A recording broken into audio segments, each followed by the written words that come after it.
वर्तमान की चुनावी राजनीति से निकले भविष्य के एक चुनाव से जुड़े सियासी सवाल पर आपको खबरदार करते हैं, जहां यह सवाल है कि क्या बिहार की राजनीति से निकले नतीजे का असर उत्तर प्रदेश में देखने को मिलेगा।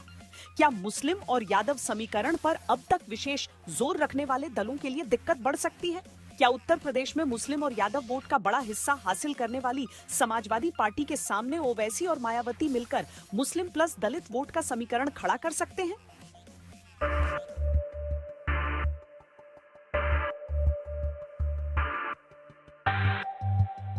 कोई अलायंस करे या ना करे, मुझे उसकी फिक्र नहीं है। मैं दीवाना हूं, मैं मन चलाऊं, मैं अल्लाह की जात पर भरोसा करके अपना काम करता हूं। मुझे कामयाबी मिलेगी इंशाअल्लाह ताला, दुनिया में भी मिलेगी और आखिरत में भी मिलेगी इंशाअल्लाह।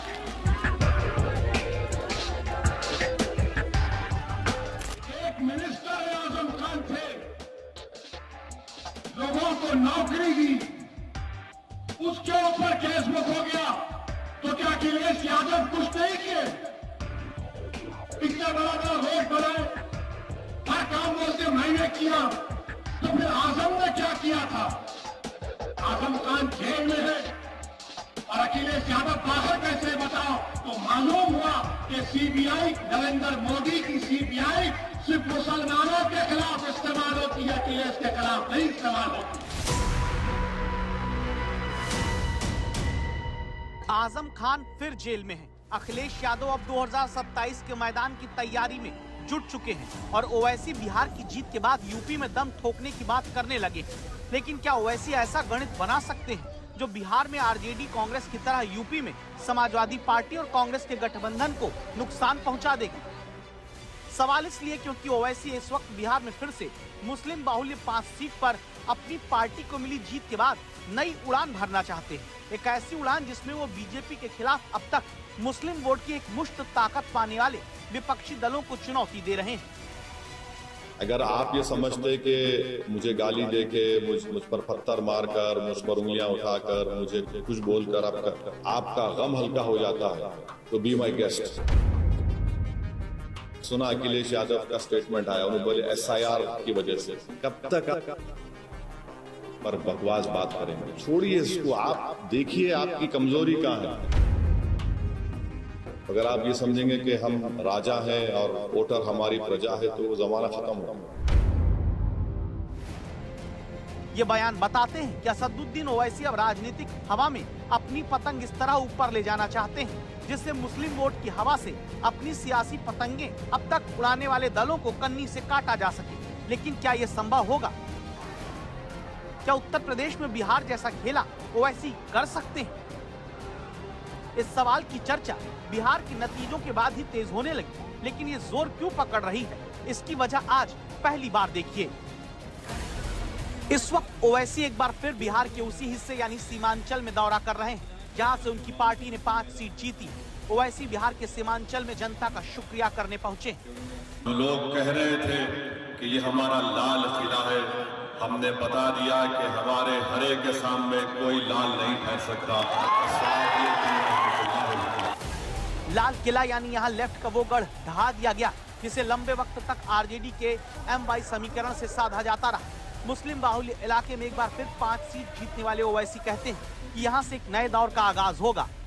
आप देखेंगे कि हमारे ये 5 विधायक रुकने असेंबली बिहार की विधानसभा के दरों दीवार को हिला के रख देंगे सीमांचल के इंसाफ के लिए लड़ने के लिए, और इंशाअल्लाह ताला यहाँ पर एक नए दौर का आगाज होगा।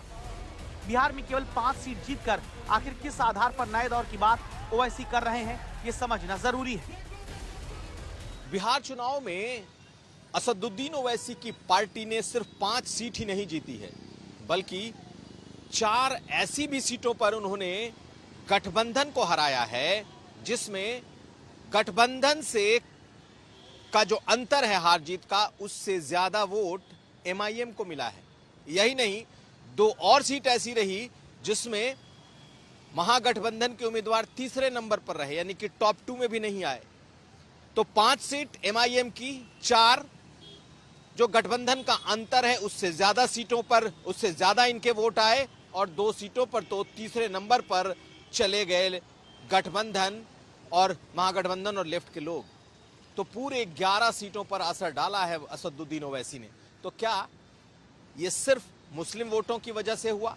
ये सही है कि उन इलाकों में मुसलमानों के वोट ज्यादा हैं, लेकिन कहीं ऐसा तो नहीं कि दलित वोटों का भी फायदा उनको मिला है, क्योंकि बिहार में अनकहे तौर पर ही सही बसपा एमआईएम के साथ खड़ी हुई है। सीमांचल की 24 सीट की अगर बात करें तो मुस्लिम आबादी 13% से 70% तक है, जबकि सीमांचल में दलित आबादी 10% है। तो क्या दलित और मुस्लिम वोट मिलाकर सीमांचल में ओवैसी के काम आया है? इस सवाल की वजह में भविष्य की सियासत का समीकरण भी छिपा हुआ है।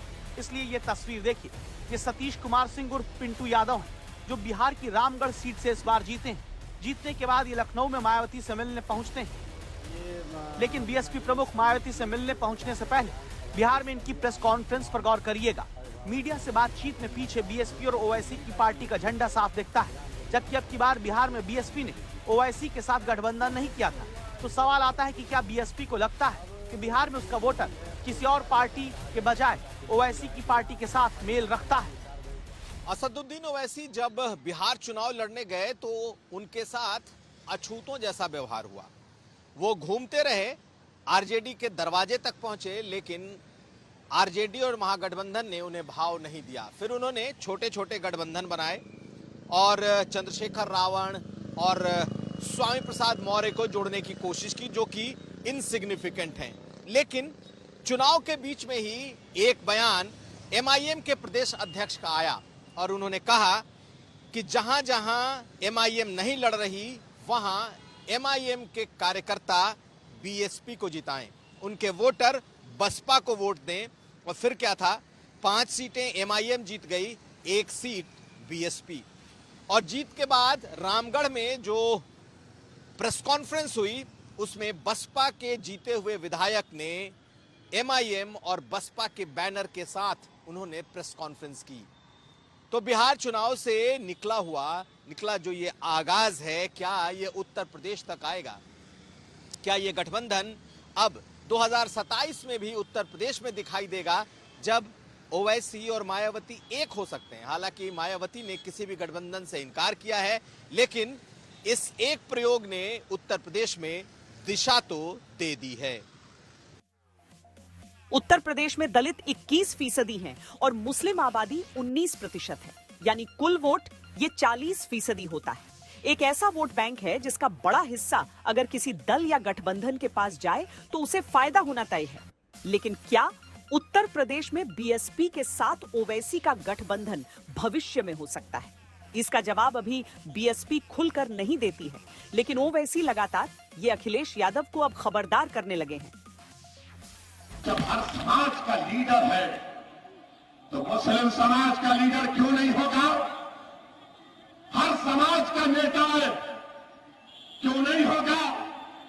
आसिम नक्कार ने कहा कि डिप्टी चीफ मिनिस्टर, बोलो अखिलेश तुम मुसलमान को डिप्टी चीफ मिनिस्टर बनाओगे डिप्टी चीफ मिनिस्टर? अगर तुमको सत्ता मिलती है तो क्या तुम डिप्टी सीएम बनाओगे? नहीं बनाओगे। किसको बनाएंगे? जाट को बनाएंगे। किसको बनाएंगे? जाट को बनाएंगे। ये तय हो गया। मगर मुसलमान 19% में उससे कहेंगे कि तुम अभी रुक जाओ, बीजेपी को हराना है। अरे क्या बीजेपी को हम नहीं हरा सकते? तेजस्वी ने मुकेश सहनी को डिप्टी सीएम बनाया तो ओवैसी ने इसी तरह का सवाल किया था। पूछा था कि अगर मल्लाह का बेटा डिप्टी सीएम हो सकता है तो एक मुस्लिम क्यों नहीं? मल्लाह समाज जो 3% की आबादी है और वो तेजस्वी के बाजू बैठकर कहता है कि हम उप मुख्यमंत्री होंगे। मैं ढाका की आवाम को और बिहार की जनता को और खास तौर से वो 17% अल्पसंख्यक समाज को एक पैगाम दे रहा हूं। 3% है और उनकी ताकत को देखो आप, उनके सियासी शऊर से सबक हासिल करो आप, और उनकी बहादुरी को देखो कि 3% और कह रहे हैं कि अगर हमारी सरकार बनेगी तो मुख्यमंत्री हमारा होगा। बताओ आप 17% हैं। अगर मल्ला का बेटा उप मुख्यमंत्री बन सकता तो क्या आदम का बेटा मुख्यमंत्री नहीं बन सकता? हमको जवाब दो आप। अगर मल्ला का बेटा उप मुख्यमंत्री बन सकता तो क्या मोहम्मद का बेटा नहीं बन सकता मुख्यमंत्री? बिहार के नतीजों से साफ है कि जो मुस्लिम वोट बैंक का बड़ा हिस्सा तेजस्वी ने लंबे वक्त से हासिल किया, उसमें अब कमी आई। इसीलिए बिहार के नतीजे उत्तर प्रदेश में विपक्ष की सियासत को खबरदार करने के लिए काफी हैं।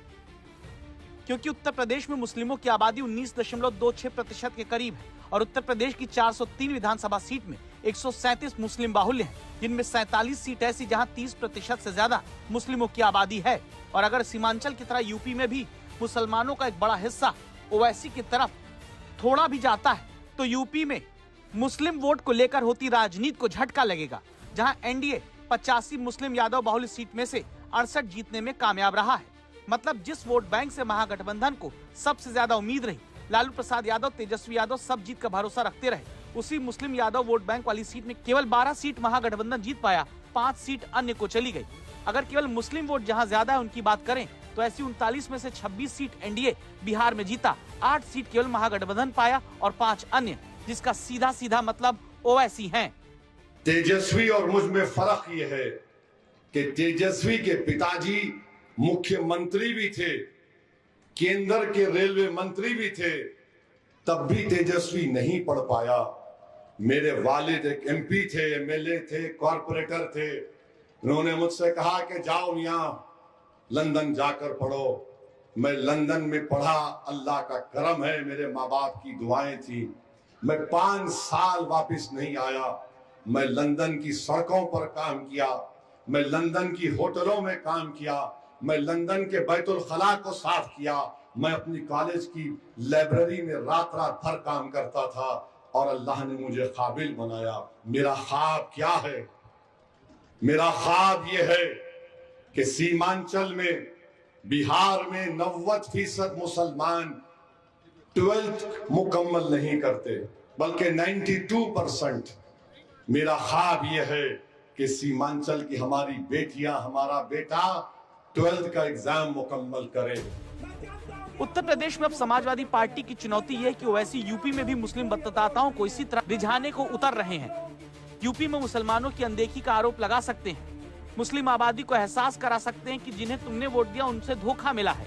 कोई उत्तर प्रदेश से आके बोल रहा, अरे ओवैसी यहाँ क्यों आया? सुन लो अखिलेश यादव, तुम यहाँ पर सिर्फ अपने यादव भाई की कामयाबी के लिए आए हो।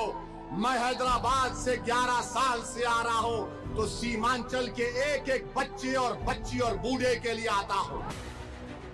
उत्तर प्रदेश में अभी चुनाव में भले वक्त हो, लेकिन सभी सियासी दल तैयारियों में जुट चुके हैं। 2017 के बाद से चुनाव दर चुनाव हाशिए पर गए मुस्लिम एक बार फिर से राजनीतिक दलों के एजेंडे में आ गए।